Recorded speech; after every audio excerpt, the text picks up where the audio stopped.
So every time I watch a rich versus poor video, pretty much it's a rich person telling you why you're still poor and why they are rich and why the wealthy stay wealthy. So today I thought it would be interesting to give a perspective on someone that makes $75,000 a year. My wife and I, total gross, we make $75,000 a year. So I'm going to give you my perspective on it. So let's get to it, guys.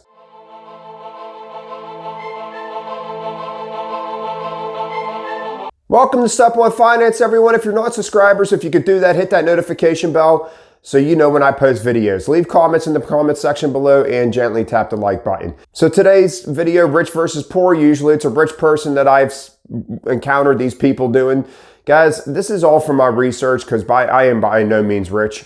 This is from my own research, from what I have learned over the years and from other videos that I have watched and gathered and said, yeah, you know what, this makes sense now. It did not make sense then, but it makes sense now. So I could have pretty much named this video anything I wanted to. Rich versus poor, educated versus uneducated when it comes to money, investing versus spending, doing versus not doing, assets versus liabilities. I mean, I could go on and on and on. It does not have to be rich versus poor. That's the whole breakdown of this, okay? So when you see rich versus poor, you know, you immediately just like, oh, it's just like on two planets. But everything I just said sort of brings it together. So when I say educated versus uneducated, I'm not talking about college, guys. If you're, didn't even complete high school, that does not mean you have to be a failure. If you did not go to college, it does not mean that you're not able to learn about money. All right, I'm not a college graduate.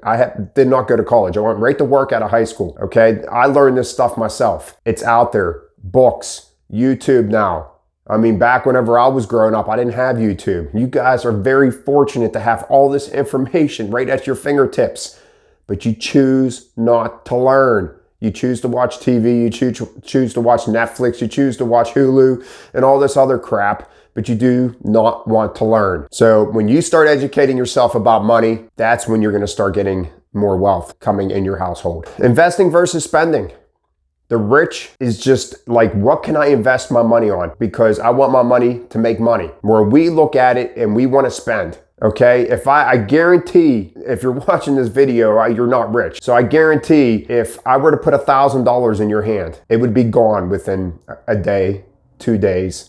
I know, guys, because I've done it, okay? It'll be gone immediately. Where if I gave that $1,000 to a rich person, he would immediately take it and stick it into some type of investment. He'd go buy a stock, put it in his bonds, IRA, whatever it is, he would take that money and he would invest it. That's a huge difference between being rich and poor. And guys, when I say rich, we could just even change that to wealthy and non-wealthy. We could change that to well off and not well off, okay? It doesn't have to be millionaire and I'm making $10,000 a year, okay? It doesn't have to be that huge of a gap. Let's keep it close, okay? This, like I said, the title of this video could be numerous things. But if I would have made the title of the video educated versus uneducated, who's gonna click on that? Who's searching educated versus uneducated? No one.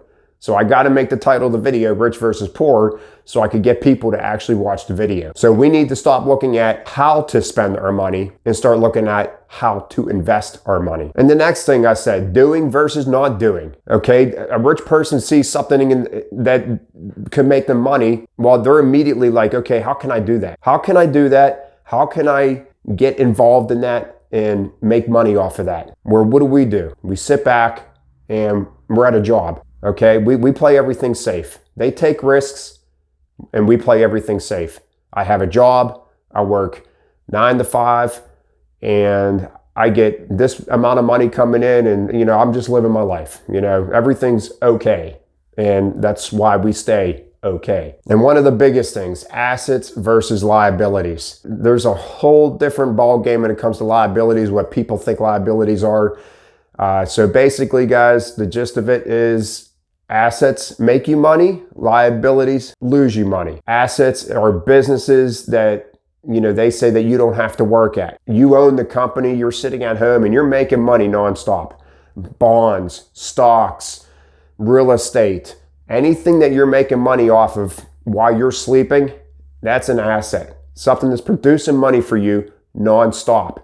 A liability, cars, houses, credit card, any type of debt vacation, thing that's taking money out of your pocket. Okay, so even with my cars paid off, some people think that they're assets because they have a value to them. Well, they only have a value to them if you have to sell them. And if you have to sell them, that means that you're in a bad way, okay? And you're trying to come up with every little penny you can get, so you have to sell your car you have just to stay afloat with the mortgage or whatever. My cars are paid off, but they're taking money out of my pocket because I gotta fix them, okay? So it's a liability.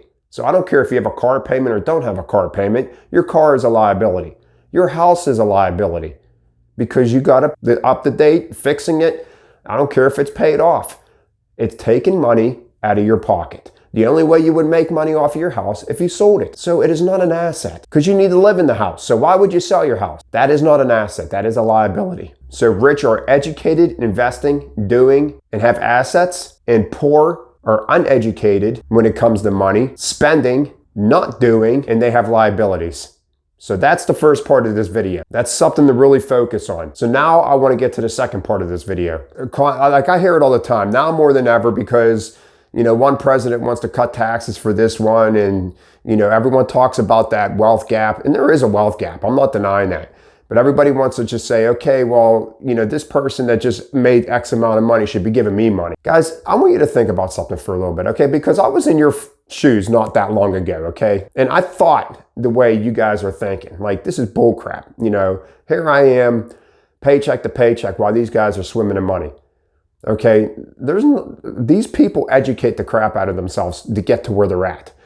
Okay, a lot of billionaires and millionaires, probably most of them, they do not hand their kids money because they know if they hand their kids money, they're going to lose it.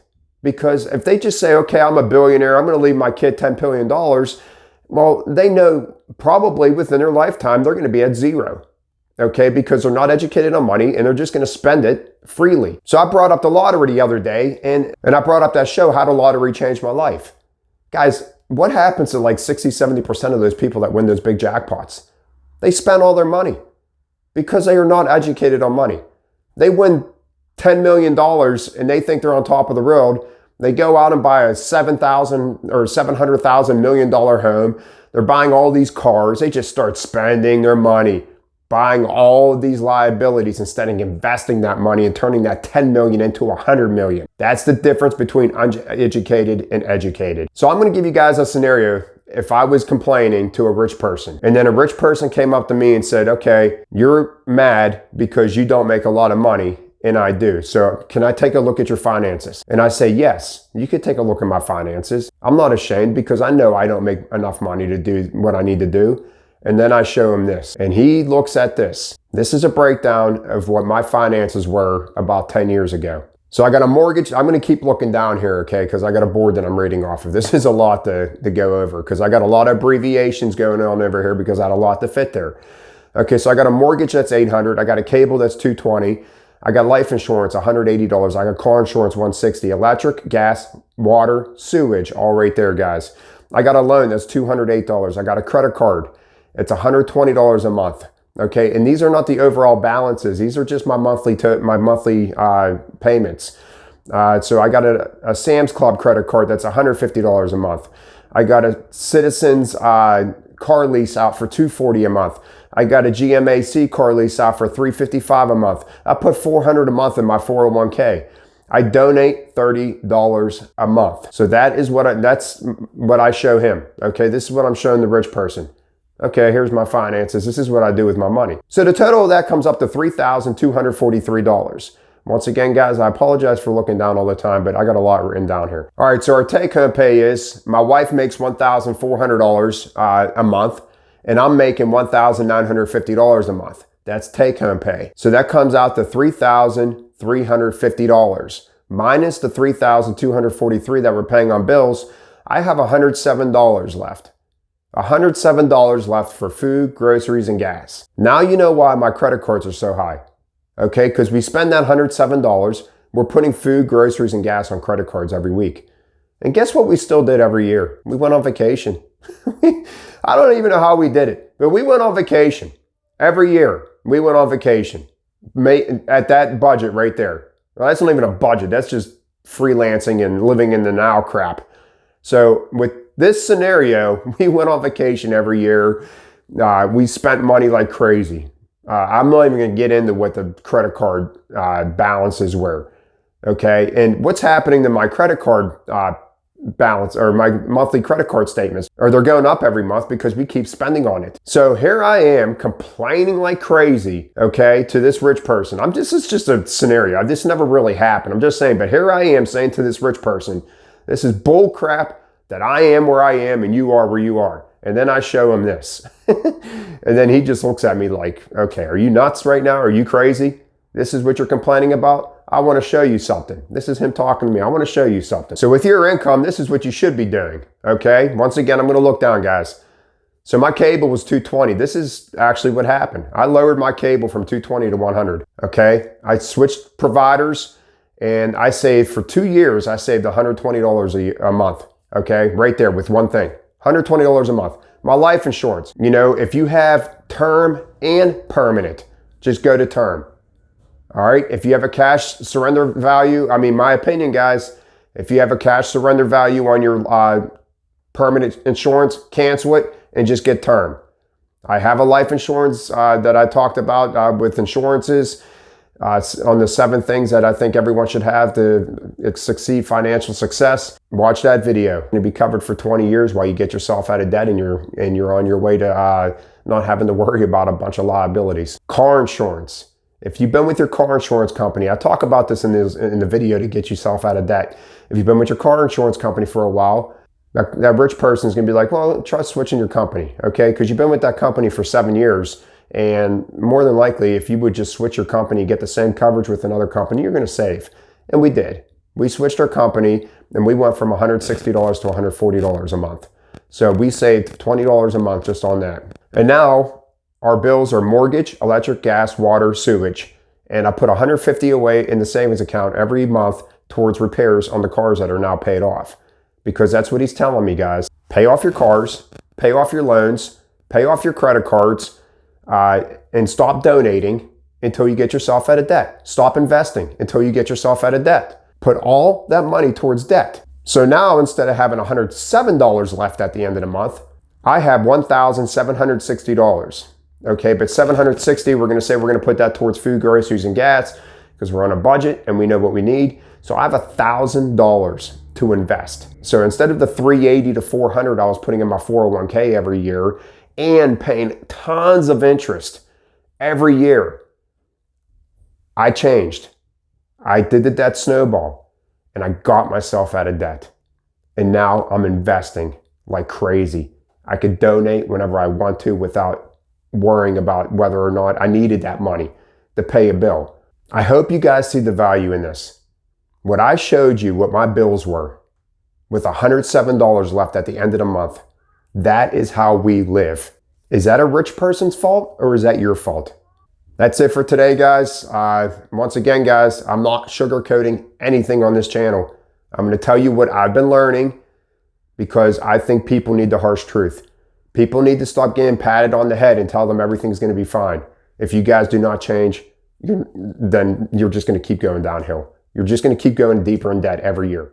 I appreciate you guys staying this far into the video, and I will see you next time. Guys, have a wonderful day.